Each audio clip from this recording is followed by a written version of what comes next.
You're listening to the Options Insider Radio Network, the home of the Options Podcast. For more quality options programs, visit theoptionsinsider.com or search for Options Insider Radio Network in your podcast provider of choice. Listeners can also access all of our programming through our mobile app available in the iTunes and Google Play stores. Select programs are also available via live stream at mixlr.com/options-insider. That's mixlr.com/options-insider. Don't forget to follow along with your favorite programs and submit your own questions for the hosts at twitter.com/options, stocktwits.com/options, facebook.com/theoptionsinsider, or via questions at theoptionsinsider.com.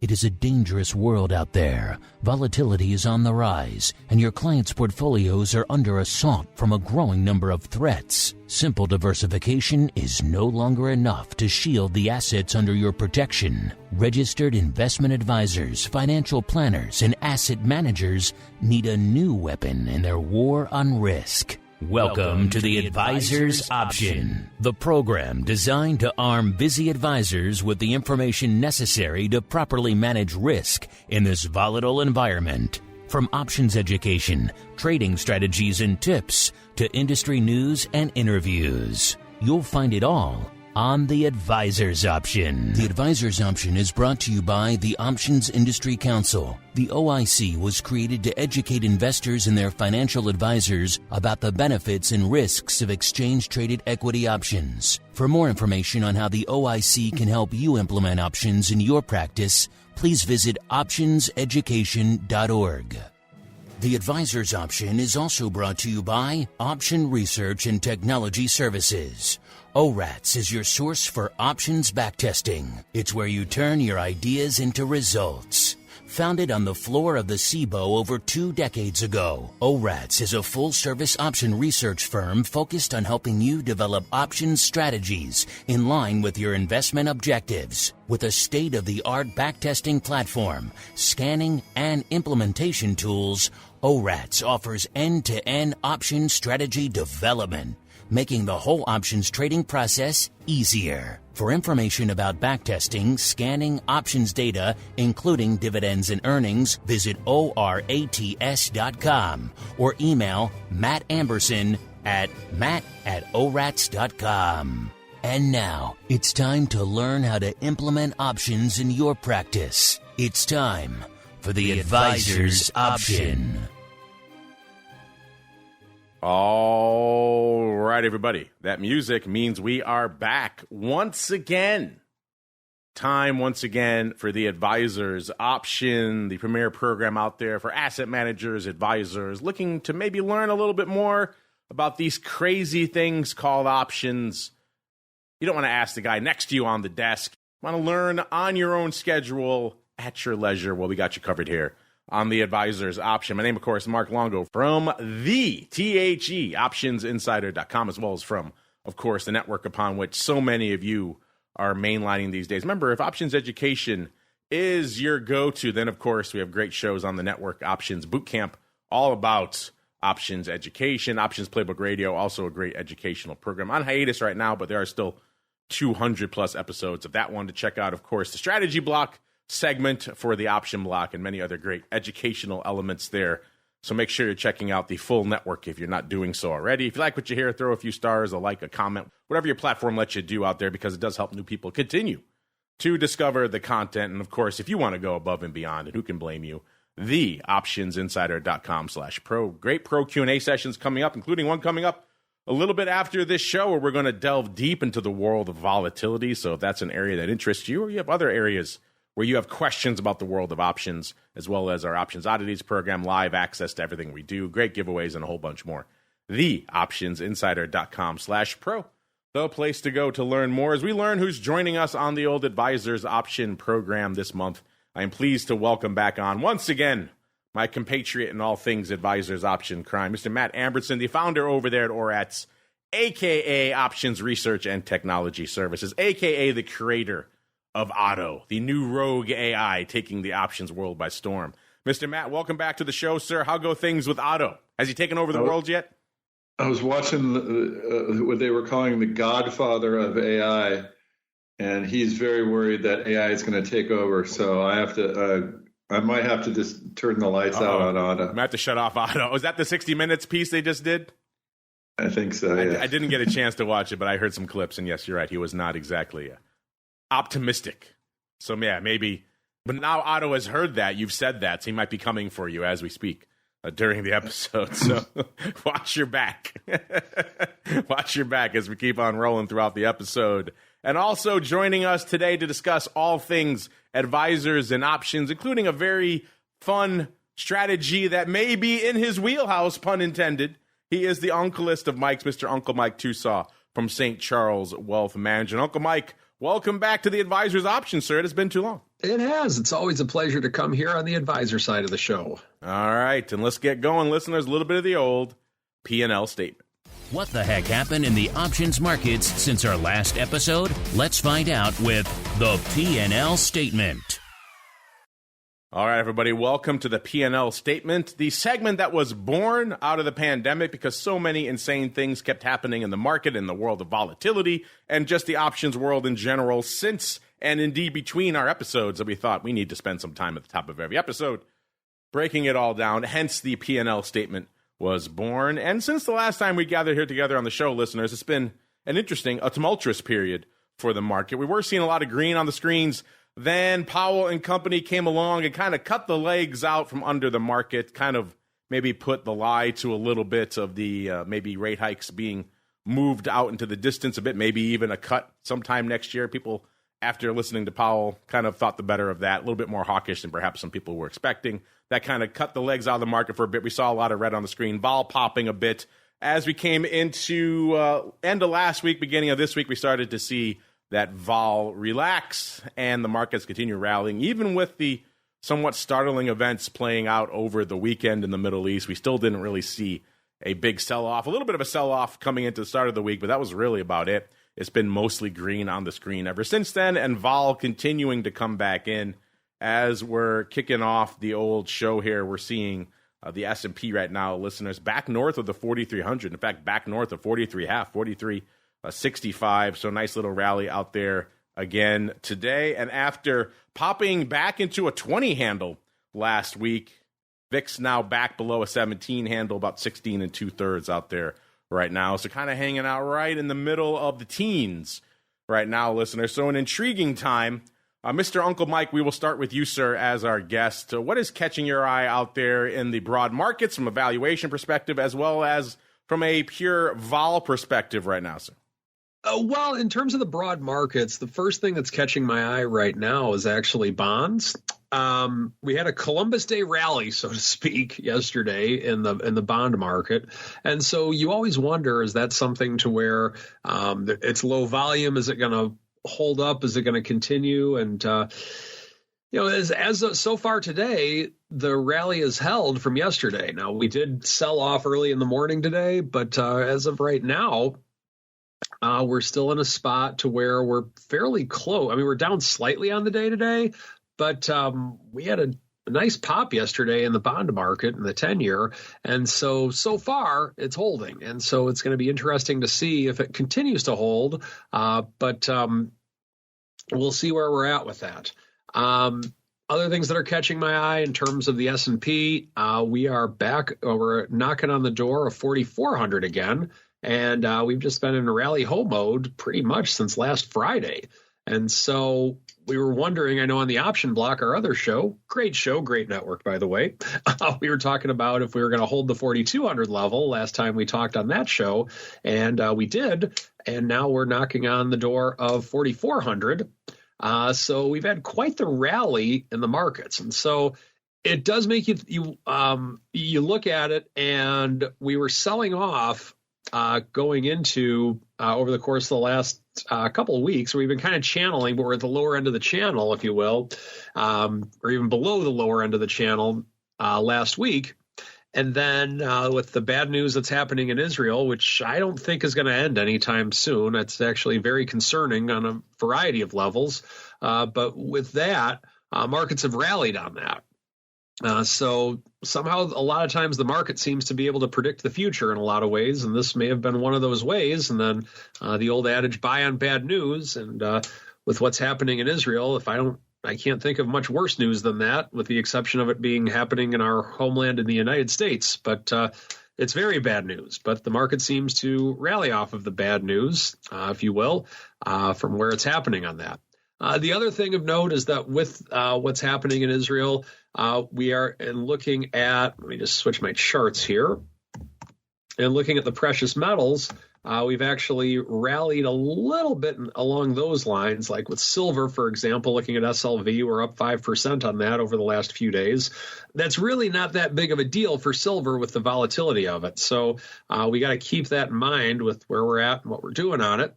And then in terms of what you would always want to look at whenever we have any type of conflict in the Middle East, that's the energy stocks. Where are we at with those?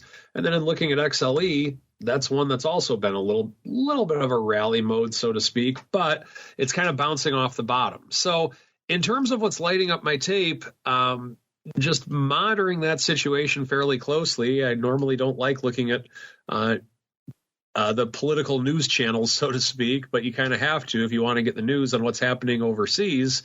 And so watching that and just hoping and praying that this can end quickly, but unfortunately, I don't think it will. So that's what's lighting up my tape right now. Yeah, I don't think anyone said coming into this weekend, what the world could use is some more tanks rolling. That's just what we all need out there right now. Yet that's what we're all living in. It's really why this segment was created, listeners. These things pop off pretty much seemingly between every episode, it seems like, these days. So we need a place to discuss it here at the top of the show. Let's go out to Matt now. It's kind of nice having Mike and you on the show this week, Matt, because Mike's always been kind of our resident ray of sunshine, our resident permabull, our resident optimist. And not to say that you aren't optimistic, Matt, but I know of late you've been on and really hitting hard for that 3,000 before 5,000 tip. So you're, shall we say, a little bit more on the bearish side. What are your thoughts on what we're seeing out there, coming into Powell, then post-Powell now, what we've seen, kind of the market getting the legs cut out from under them, and then all of a sudden in the middle of last week till now, really, and including the weekend, which shocked a lot of people, the market kind of rallying past all of this and vol kind of going back in the other direction yet again, sir. Yeah. Well, it's, I don't know if you'd call it a head scratcher, but, the futures were down about almost 1% over the weekend, hearing about what's happening in Israel. And then to rally that far, I mean, that's that is amazing. And, a lot of money was printed.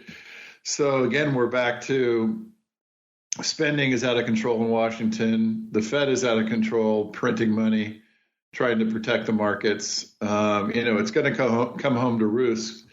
I don't know if you heard Rick Santelli with his 13.5 interest rate long-term prediction, but I think inflation, they're going to have a very difficult time controlling it, especially with all that's going on out there. And so it's just going to be a long-term inflation. They won't be able to cut interest rates responsibly. They'll print money. I just don't see how they're going to get out of it. Housing is already starting to crash. Austin, Texas is going first. They're way overvalued. San Francisco is coming down. There's just so much out there that is getting close to breaking. And but I think the market kind of had a relief rally that, it's somewhat contained in Israel. If it's hard to say that, but it's so brutal what's coming out of there. But I hate to say this, but even cooler heads are kind of prevailing a bit. It's always hard to tell what's going on there. There's been such a long history and such, so I'm not even going to try. But yeah, Mike's right. Those things don't really end that quickly. So, but the markets are saying, nothing to see here, no big deal, which is kind of crazy. And we got CPI and PPI no one's talking about. So the funny thing is PPI, so we do these kind of implied moves. PPI is coming out Wednesday morning, CPI Thursday. Thursday's the big day, at least according to our implied moves in the market. So, we'll get some numbers on CPI. I think they're not going to be that good. And I think that might hinder the market a little bit. And then we got earnings coming out. Earnings, how long could they continue? A lot of these bigger stocks are going to be okay. But, these smaller stocks are just in a lot of trouble. It's tough doing business out there. The consumer is just slowing down. I think it's going to come home to roost soon. But the strategy is you have to keep, I have these out of the money put calendars and put verticals for when the market corrects, but you gotta have some longer deltas that are contained near and shorter term to so you don't lose your shirt while you're waiting for the market correct. So that's what I'm seeing, Mark. A lot to unpack. What are your thoughts on what we're seeing out there right now, listeners, from an overall market valuation and volatility perspective? I'm curious. Hit us up, whether you're listening live, listening on demand after the fact. Send them in and let us know as we keep on rolling into this week's Options 101. It's time to learn how to manage risk and generate additional income for your clients. It's time for Options 101.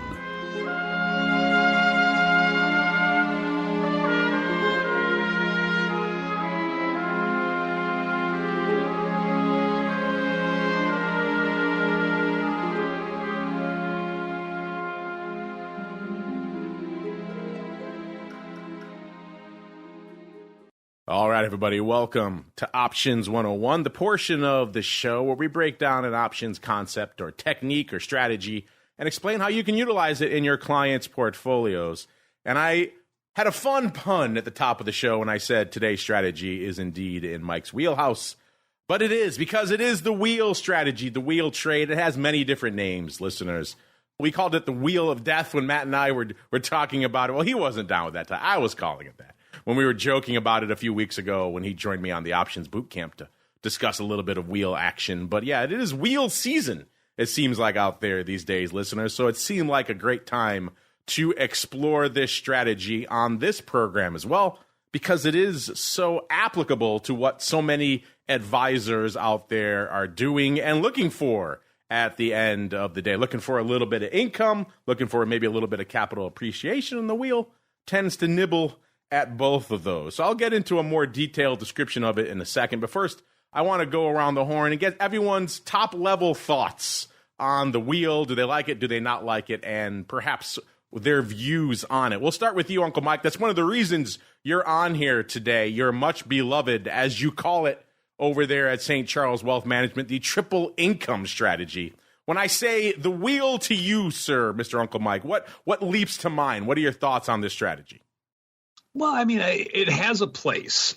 And so I believe that as a financial advisor, I think as an overall portfolio, it has a place in your portfolio. Oftentimes, I think we get in our business, we as advisors or even Mark, you probably get pegged into this too. You get the question, well, what's better, buying a stock or doing a covered call?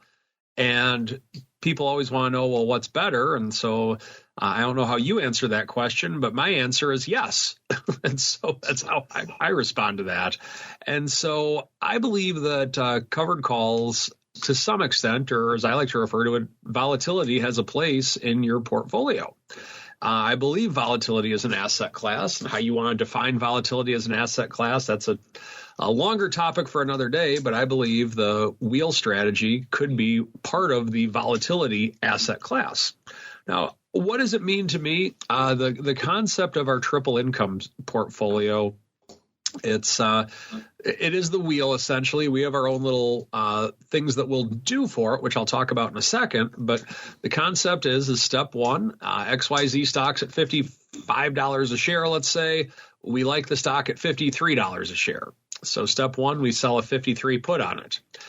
Step two, we wait till the stock goes down. We let the put be assigned to us at the 53 level, and the price of it's always 1 penny below the strike price, because we always make things perfect, of course, on the stocks we pick. It never goes against us. It's always perfect, of course. Just kidding, of course. But we get into the stock at 53. We got paid to get into it, so that was step one of the income. We'll do it on a dividend-paying stock. The dividend will pay while we are in the stock, so that's the second part of the income. And while we're in on it, we would then go ahead and sell another covered call on it and then get called away, rinse and repeat. And that's the oversimplified version of what we do. Now, in recent times, a couple things that we have been changing now that we have interest rates again, and now that stock commissions don't exist again, because we have a lot of retail clients that are where stock commissions can be a factor in this. What we've been doing is, instead of making step one, selling the put, what we've been doing is buying the stock and selling an in-the-money covered call, and we've been able to do better doing that. Reason being is that depending on the broker you're at, some of them have release policy if you want to buy treasuries with extra money and just keep a portion of it aside for the short put maintenance. Some do, some don't. What we've found is that it's easier to just simply do the covered call, and that works out better for us with where we are. So we've done step one into doing in-the-money covered calls. Now, the other thing that we'll do with our wheel strategy is that if we are a little bit more bullish on a stock, then what we would do is we would sell a call spread instead of a covered call. Now, the disadvantage, of course, is that you are giving up some of the premium, because a $5 call spread is going to pay less than what just the covered call itself would pay. But the advantage is that if, let's say, you run into a situation like we did during COVID, Apple was a stock that we sold covered calls on the way down, and then it just got to the point where we're talking, and we do this to a lesser extent with a lot of other stocks, but we had a big conversation on Apple back in 2020. We're like, look, we're going to look like a bunch of big schmucks here, because Apple's going to come back at some point. There's not a person on planet Earth, or very few people on planet Earth, that would disagree that Apple's not going to come back. And so what we decided to do was, we've just done this on many levels with many stocks. Sometimes we're right, sometimes we're wrong. Apple was one that we nailed it on. We decided to sell a call spread on Apple. And so Apple just ran right through that call spread, right back up to where it did. And we had a really good year in 2020 because of that. And so that's one way with which we'll use a call spread in lieu of a call. Now, yeah, we lost money on the call spread itself, and we could have just sat on the stock, but we also wanted to be collecting premium, because unfortunately, we don't know the exact day stocks are going to come back. So that's kind of a synopsis of how we run our triple income portfolio. And I think it has a place in your portfolio in terms of the risk. I think it's usually somewhere between stocks and bonds. Now, theoretically, bonds have been going down a lot over the last year and a half because of rising interest rates. So I think it's a good alternative to have within your portfolio. Should you have this as your total portfolio? Absolutely not.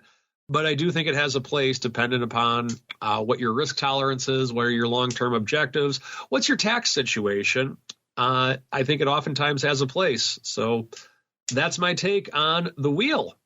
All right, Mr. Matt, same question for you. We'll get into the nitty-gritty of it in a second, and I know you have some upgrades you like to make as well, but 10,000 foot, just when I ask you about the wheel strategy, what comes to mind, sir?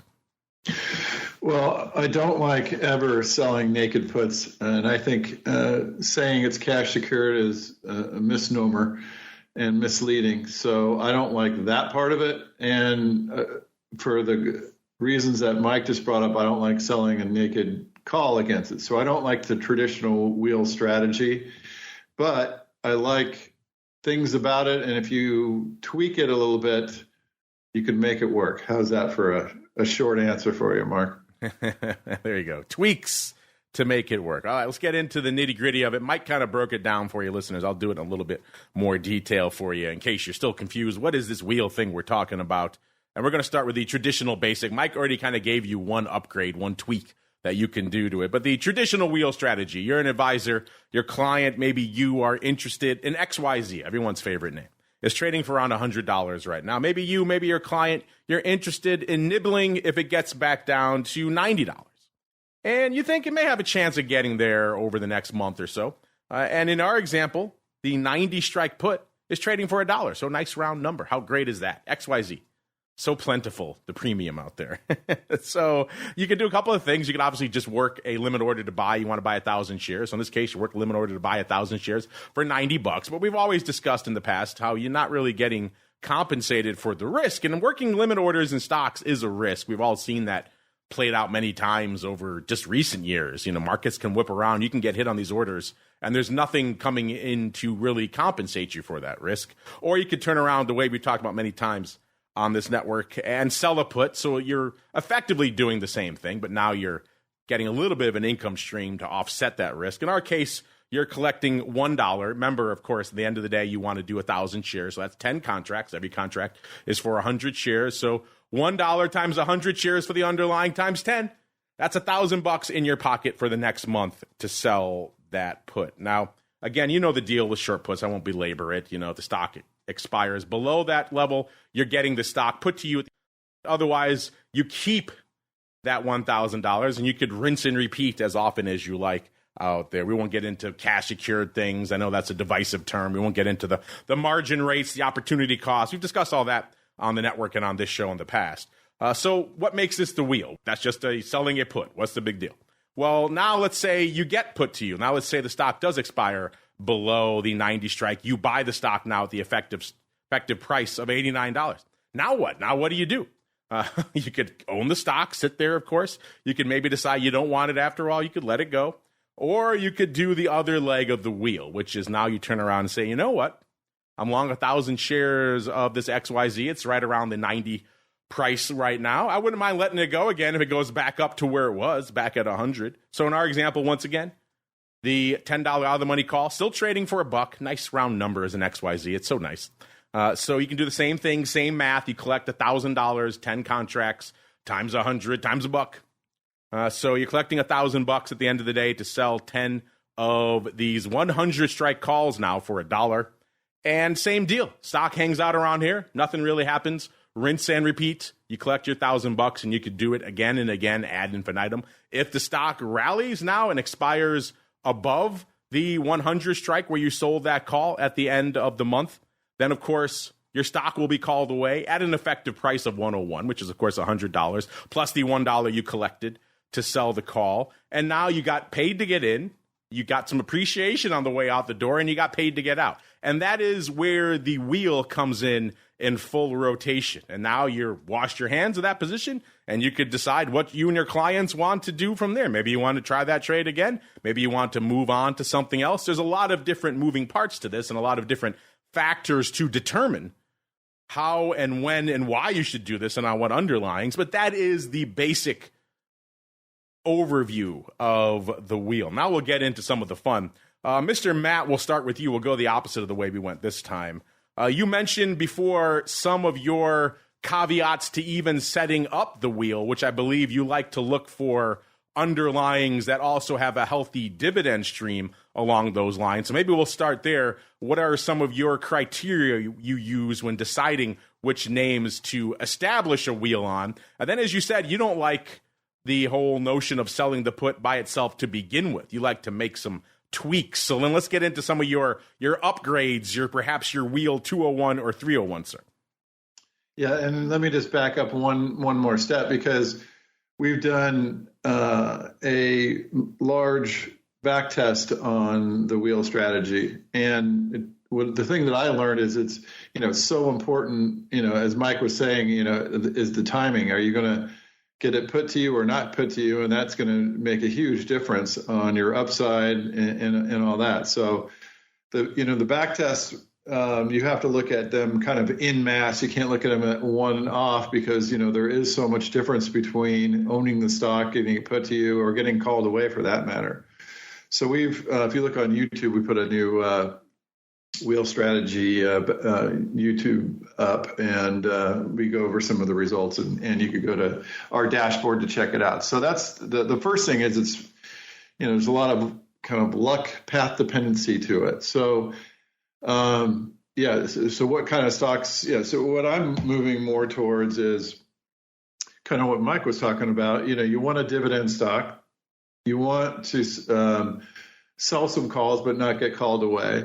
And you want to have that short put premium coming in as well, but you got to be protected there. So, me, Mark, I'm going to back test some things. And what I've been finding, what I'm doing is finding these high dividend stocks. We have on our orats.com, we have a whole table full of those. And TD came up, AT&T came up, Verizon came up. They're just, very, very nice dividend yields and also very nice premiums. So what I've been doing, instead of selling the naked put, I will sell a put diagonal, where you sell a closer to the money and buy a farther out of the money. So, and you do it for a credit. So you don't get as much of a credit, obviously, but you still have a decent credit coming in. And then if you line up and then I actually put on the stock with a collar, because I don't want to miss the upside, as Mike was talking about. And then I sell I do the same thing for the call, then do a call diagonal. So, and I'll actually put a collar on the stock. So I know it sounds kind of crazy, but this is what I'm doing. And those are all sources of income. So you have a collar on the stock, so that kind of fits your upside and downside. Let's just say it's a zero cost collar, and so you don't lose that much if the stock goes down. Then you sell your put diagonals, sell your call diagonals. So you have those sources, and then you have the dividend source. So those are your three sources, how I like to play it. And, I calculate in TD, for example, that's 14% a year. If it just stays where it is or goes up or goes down, it's a little bit less than that and more than that if it goes up. So, you could do pretty well on these strategies, not get called away, and, be able to participate in the upside. You have a put there for the downside. You have the diagonal to make some extra money without as much risk. So, I like to sleep at night. I was a market maker. I know anything can happen. That's the way I'm playing it. It's a little complicated, but maybe I'll do a video and explain and show some numbers, Mark.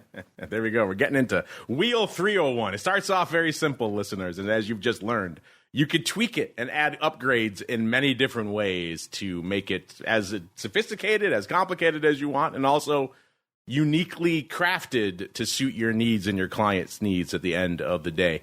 Mr. Uncle Mike, you just heard me break down kind of the basic version. You heard Matt break down his 201, maybe 301 version with some other fun kickers in there. So what are your thoughts on his approach to the wheel? And then also, if you have anything else you want to add in terms of the wheel, underlyings you find are more suitable for them, anything else along those lines you want to leave some of our advisors in the audience right now as they're considering this strategy. Have at it, sir. Yeah. And first off, I just want to clarify, when I was talking about selling a put, we never sell a naked put, meaning a levered naked put. So like, let's say XYZ stock was at $10 and we were able to get 50 cents for the $10 call on it. We're going to have all $10 in the account. What I was trying to just allude to earlier, and I just want to be totally clear on this, is some brokers will allow you to have maintenance release, meaning that you can keep $6-7 into like a 1 month government treasury. And it does exist, but it's too much of a hassle. So that's why I just wanted to clarify on that. And that's why we're doing the in the money covered calls as step one instead of selling the puts. But we have never done a levered naked put to where, let's say we had $10 in the account. We wouldn't sell 2, 3, or 4 of the $10 puts, so to speak. We would never do that with ours. In terms of some of Matt's tweaks, I think they're very interesting. I think they're very well thought out. He's obviously done a lot of back testing on them. I think they're very good from the standpoint that he's really doing a good job in that strategy of trying to have his cake and eat it too, so to speak, and that it's a lot of monitoring and it's a lot of work to do on his end, but I think it's very good with where he's trying to go with it. It's a much more cautious approach in that if the S&P does go to 3,000, then with where he's at with it, he's going to be fine with it because he has the protection from the collar. He has the diagonal on the put that he's managing actively in a way with which is prepared for a 3,000 drop or a drop to 3,000 in the SPX. So I think with his sentiment, it makes a lot of sense from where he's at with it. So let's roll, wheel, roll. There we go. Roll, wheel, roll. So there you go, listeners. A bit of an overview of a very classic, on the surface, deceptively simple option strategy that you and your clients can utilize. And again, you don't have to get crazy with it. You can utilize it the way we laid it out right at the top of the show, the very basic wheel, sell the put, or if you're more comfortable, put spread to get into the stock. If the stock gets put to you, you could turn around and sell the covered call to get out of it. You're really just combining two very basic option strategies, just doing them consecutively to get in and get out of an equity position. That's all you really have to do. Of course, we've explored quite a few upgrades here. Mike's version of going with the covered call, which is interesting. I hadn't thought about it that way before, as well as, of course, Matt's way with all the put fun we have going on over there. Before we roll out of the, pun intended, roll out of the wheel segment, Mr. Matt, any other final thoughts you want to leave with our listeners if they're out there maybe considering the wheel for themselves or their clients? Yeah, I do want my cake and eat it too. That's why I don't get invited to birthday parties. But thanks, Mark. You have to find a dividend stock that has consistent dividends. I mean, not just finding the one that has a high dividend yield. And so you want, so as Mike says, you want the three ways to get paid. You want to get the call premium, the put premium, and the dividend premium, and not lose too much on the stock component. So that's how I go for it, Mark. All right, listeners, remember, if you have questions, you could listen to this episode again, of course. It's available on demand. Of course, go into our archives. We have touched on the wheel many times. Mike's talked about it in his strategy block segment over there on the Option Block show, as well as, of course, we've touched on it very recently. Matt and I did a deep dive in the wheel on our Options Bootcamp program. There are other attempts at it. We've also discussed it in the archives of Options Bootcamp. I'm sure Brian has on Options Playbook Radio. So the wheel is available for you there in the archives if you want to dive deep. Of course, if you have any questions, you know where to find us as we keep on rolling with the show, listeners, and get a little bit of the old buzz. Busy financial advisors don't have time to follow the latest developments from the options market, so we do it for you. It's time to get the buzz. All right, everyone, it is time to get the buzz, the portion of the show where we break down some of the biggest option stories or developments that maybe you missed because, hey, we get it. You're busy fielding calls from your clients, as you should be in these very tumultuous times that we are all living in. Let's kick things off here with the story we've been talking about since the beginning of the year, really since the onset of the pandemic. It has been the number one option story development, call it what you will, certainly in the onset of all this madness back in March 2020, which is, of course, what is going on with options volume? Can it possibly continue this explosion, this tsunami, call it what you will, of volume out there? Can this massive influx of new people into the world of options, can it continue? And so far, the answer this year has been a resounding yes. In fact, the last time we did the show, we crunched the numbers for August. August and the dog days of summer, listeners, not known for being a seasonally robust period either for volume or volatility. And yet August blew the doors off. Over 1 billion contracts going up. Pretty much only the second time in history that has ever happened in the options market. The other time, I believe, was March of this year. And it happened in August, a time when everyone's usually on vacation and no one's trading. So crazy times. Could we possibly keep that madness rolling through the month of September? The answer, I should say, is kind of yes, but kind of no as well, because it was still a very robust month. Overall volume, almost 850 million contracts, about 848 million contracts. The ADV also still looking very robust, 44.4 million contracts. Of course, ADV stands for average daily volume, listeners. That's how much paper we're putting up a day out there. That's still blowing the doors off out there. But as you can see, that total volume for September, a little bit below that 1 billion threshold we've come to know and indeed expect out there now, which is crazy just to say out loud that people actually expect 1 billion contracts a month, because not that long before the pandemic, listeners, the whole business, the whole industry did around 3.5 billion contracts in a year.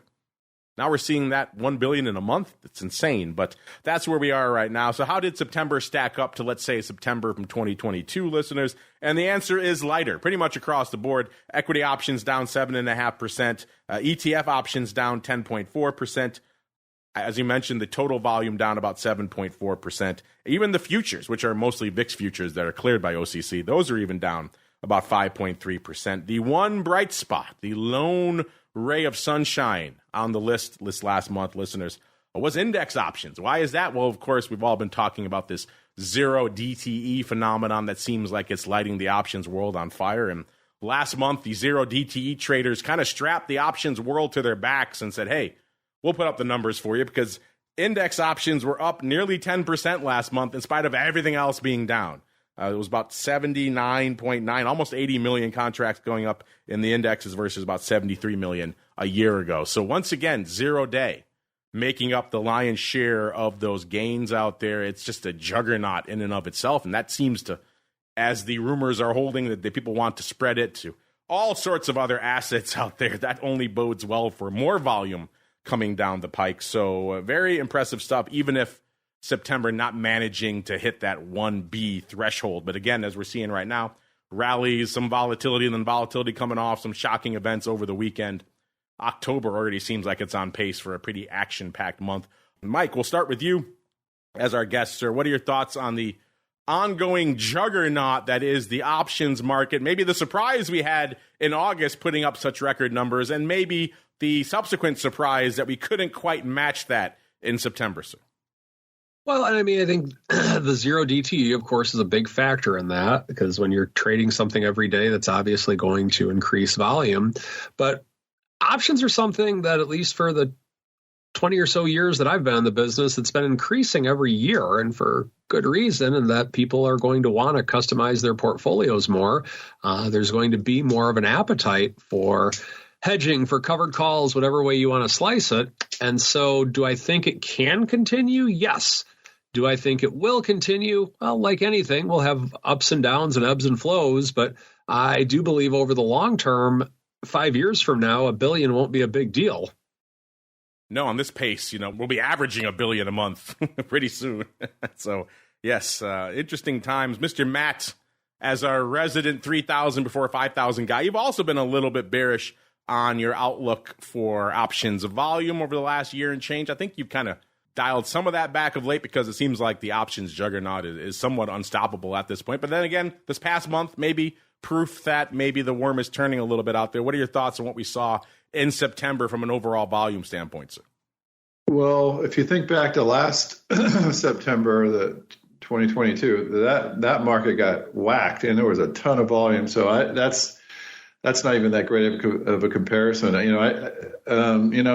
We're getting at ORAT's getting a lot more users, and the users we're getting are much more sophisticated. Some of them are coming from Option Insider Radio, so that answers that. But there's a lot of programmers too, and there's a lot more systematic strategies. We're building systematic strategies as well. So I think that's kind of leading things. I mean, remember on the market, when we were market makers, we wouldn't do some trades unless we had a certain amount of edge. If you have everything automated, you don't have to earn that much edge. And so, it just creates a lot more volume and, not as much profit, but, some profit. So I think all that together, and the zero DTEs obviously are doing a lot. I think we've talked about this before, but I think that they're not only catching people's imagination, but I think they're very important for the market. You're able to see 1 day volatility.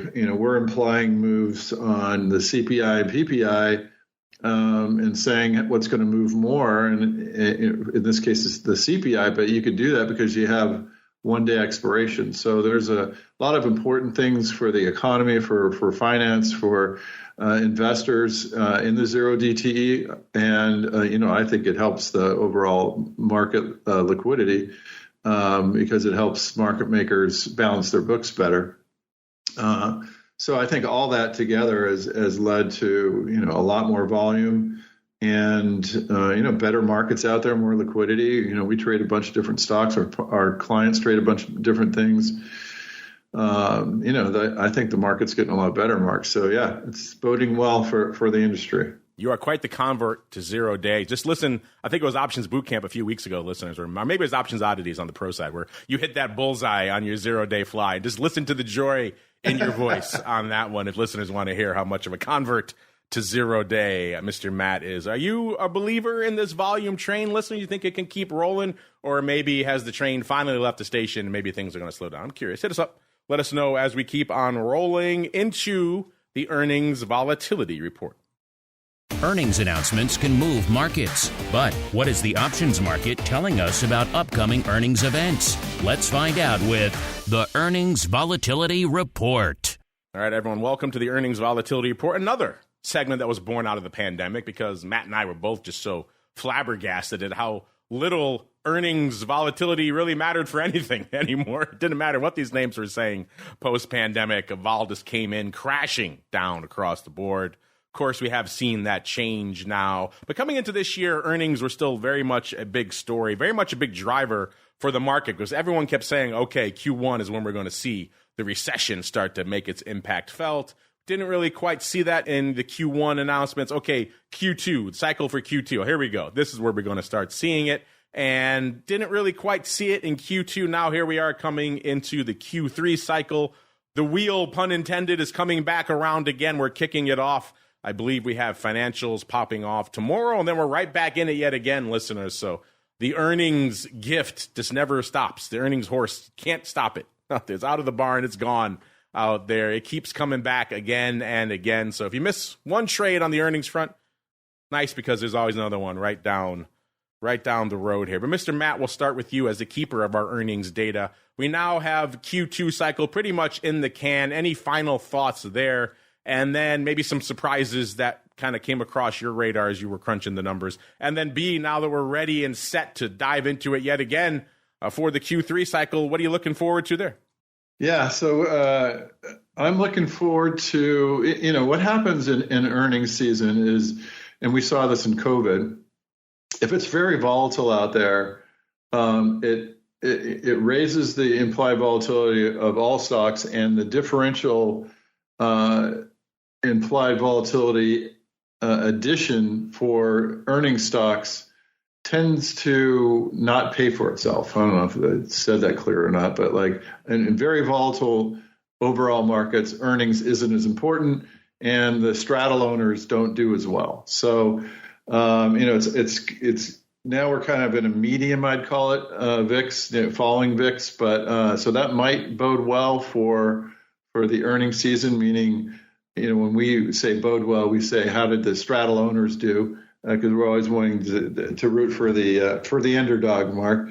But I think that this season should be a fair assessment. I think, and I've thought this whole year that at some point the earnings, people looking at earnings and looking at the realities out there in the market, in the economy, they're going to be some much worse earnings than I was expecting, but I think that they're still going to come home to roost. So I think that the bigger companies, it isn't as daunting, and so I think weeks 1 and 2 might be kind of not that great for option holders. But I think that as we usually see, weeks 3 and especially 4 are going to be good for option holders, especially if the market volatility comes in a bit.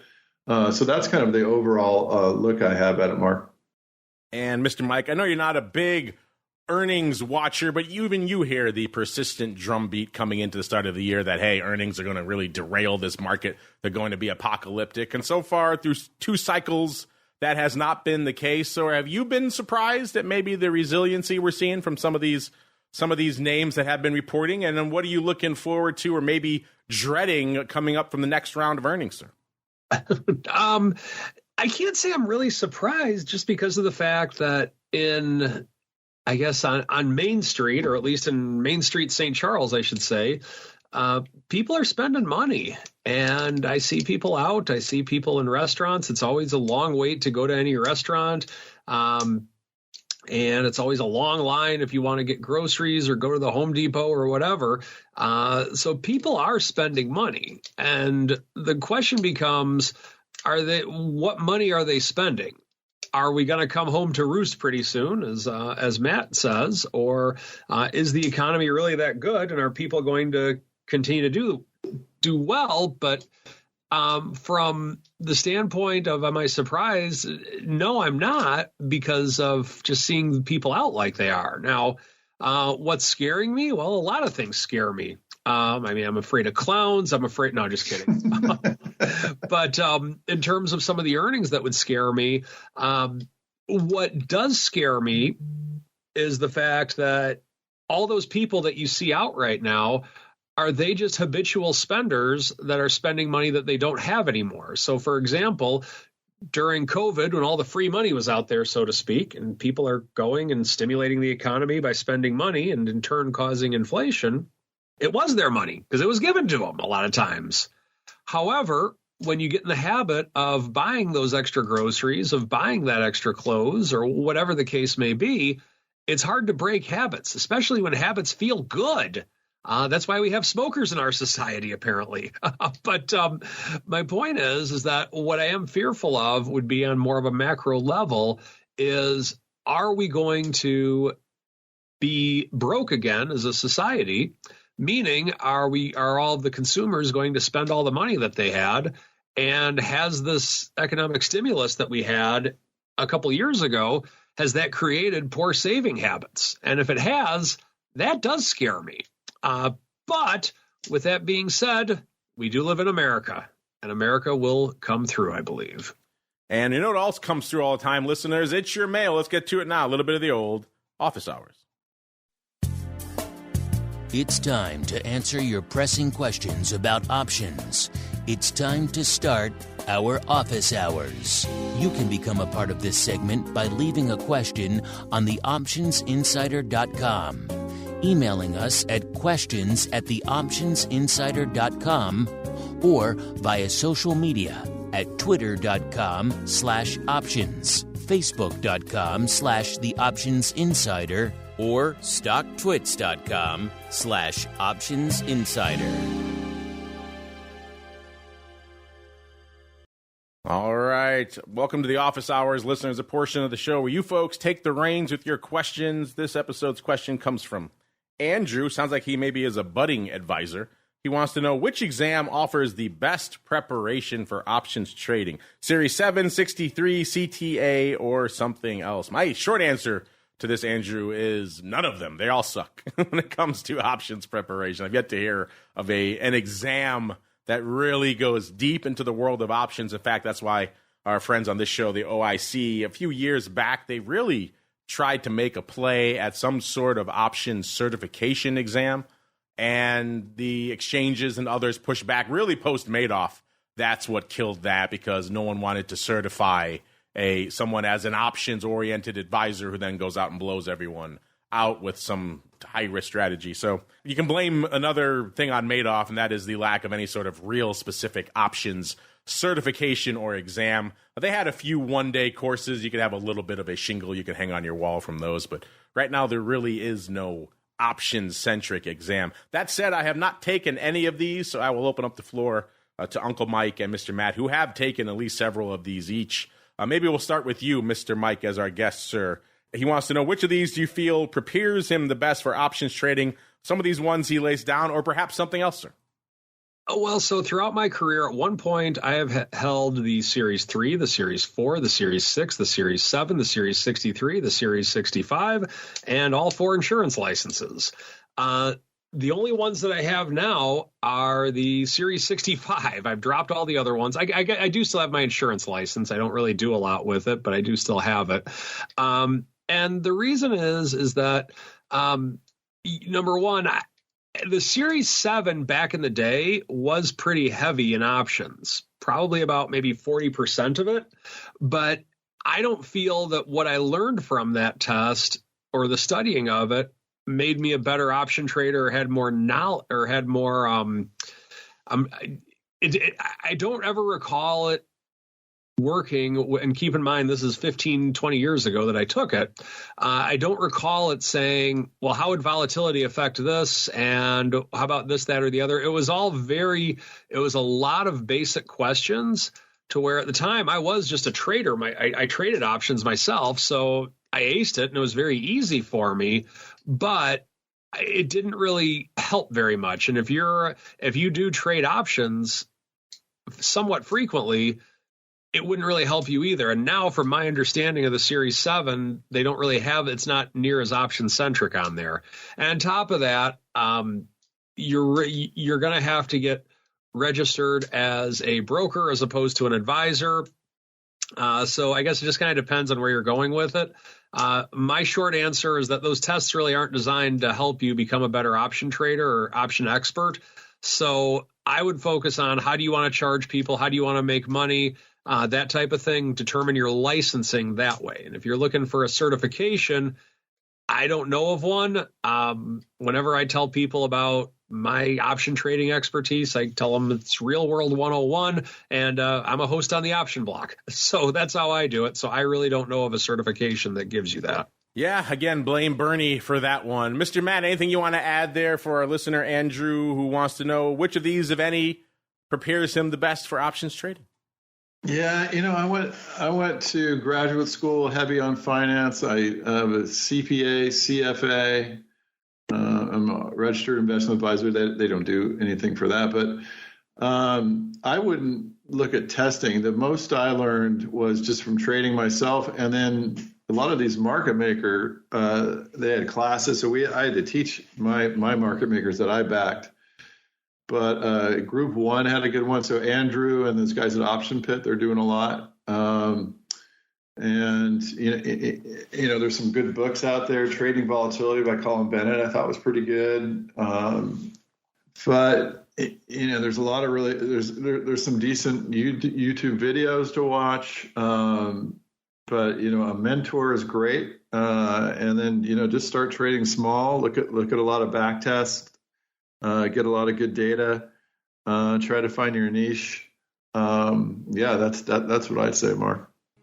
All right, listeners, that music means we have come to the end of yet another episode of The Advisor's Option. Funny how an hour flies by when you're having fun, listeners. But before we go, Mr. TOSAW, sir, if folks are intrigued, maybe they're an advisor, they want to reach out to you with some questions on how they could utilize the wheel or something else we discussed on the show today, or maybe on the flip side, maybe they are a client looking for an advisor and they want more information on what you're bringing to the table. Where should they go? What should they do? Well, feel free to visit my website, stcharleswealth.com.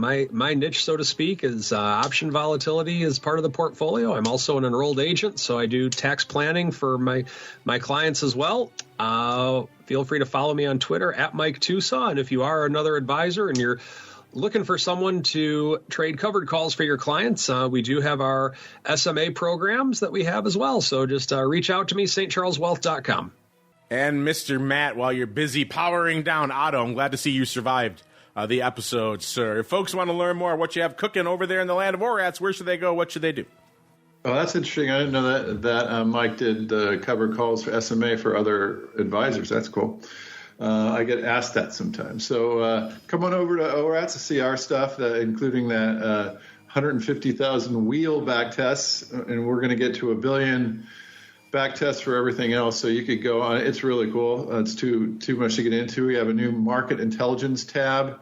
Mark, you might have got that email we blasted out to our users that we have trade ideas for this in particular environment. We define the environment. So come on over to ORATs. Matt at ORATs is my email. And we're getting a few people from the Option Insider Radio. So thanks for that, Mark, and see everyone over at ORATs. Glad to hear it. Check them out over there, orats.com. Maybe Otto will still be lurking by the time you head on over there. You can maybe ask some questions for Otto as well. Of course, a lot of great back tests, including many on the wheel, which is one of the reasons why we really decided to take a deep dive at the wheel. Again, if you have questions, you know where to find us, listeners. Speaking of questions, coming up in a little bit for all you pro folks who are hanging out in the live, I'll be back in a little less than half an hour now with our buddy Mr. Jim Carroll, formerly from TOSAW Advisors. You know him, you love him on Twitter as @Vixologist. Going to be tackling a lot of your vol questions, and I'm sure, given everything going on out there in the vol landscape, you probably have a few of them. So if you're listening live on the pro side, get those questions in if you haven't gotten them in ahead of time already. Of course, if you haven't joined us on the pro and you have a lot of questions, and who doesn't these days, only one place to go. TheOptionsInsider.com/pro is the place to go to learn more. Once you click join on that link there, you'll have access to your own exclusive podcast feed with 250, I think, episodes waiting for you the second you hit that button, plus all sorts of other fun benefits. TheOptionsInsider.com/pro. We have to get on out of here. Back again in a little bit with another great pro Q&A session, and then back again next month, another episode of The Advisor's Option. Stay safe out there, everybody. The Advisor's Option is brought to you by the Options Industry Council. The OIC was created to educate investors and their financial advisors about the benefits and risks of exchange-traded equity options. For more information on how the OIC can help you implement options in your practice, please visit optionseducation.org. The Advisor's Option is also brought to you by Option Research and Technology Services. ORATS is your source for options backtesting. It's where you turn your ideas into results. Founded on the floor of the SIBO over 2 decades ago, ORATS is a full-service option research firm focused on helping you develop options strategies in line with your investment objectives. With a state-of-the-art backtesting platform, scanning, and implementation tools, ORATS offers end-to-end option strategy development, making the whole options trading process easier. For information about backtesting, scanning options data, including dividends and earnings, visit ORATS.com or email Matt Amberson at matt@orats.com. You're listening to the Options Insider Radio Network, the home of the Options Podcast. For more quality options programs, visit theoptionsinsider.com or search for Options Insider Radio Network in your podcast provider of choice. Listeners can also access all of our programming through our mobile app available in the iTunes and Google Play stores. Select programs are also available via live stream at mixlr.com/options-insider. That's mixlr.com/options-insider. Don't forget to follow along with your favorite programs and submit your own questions for the hosts at twitter.com/options, stocktwits.com/options, facebook.com/theoptionsinsider, or via questions at theoptionsinsider.com.